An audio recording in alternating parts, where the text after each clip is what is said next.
সোমবার ভোরে দুবাই থেকে আসা এমিরেটসের একটি কার্গো বিমান হংকং আন্তর্জাতিক বিমানবন্দরে অবতরণের সময় রানওয়ে থেকে ছিটকে সাগরে পড়ে যায়। এই দুর্ঘটনায় বিমানবন্দর টহল গাড়ির ভেতরে থাকা 2 গ্রাউন্ড স্টাফ নিহত হয়েছেন। বিমানটির 4 জন ক্রু সদস্য সুরক্ষিত আছেন। কর্তৃপক্ষ জানিয়েছে, বিমানটি রানওয়ে থেকে সরে গিয়ে বেড়া ভেঙে বাইরে থাকা টহল গাড়িকে ধাক্কা দেয়, ফলে গাড়িটি সাগরে পড়ে যায়।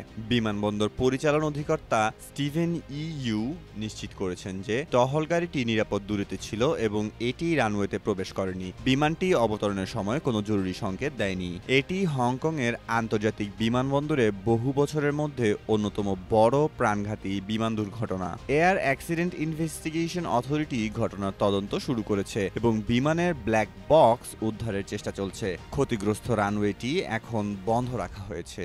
মেহেদী মাসুদ, জনকণ্ঠ।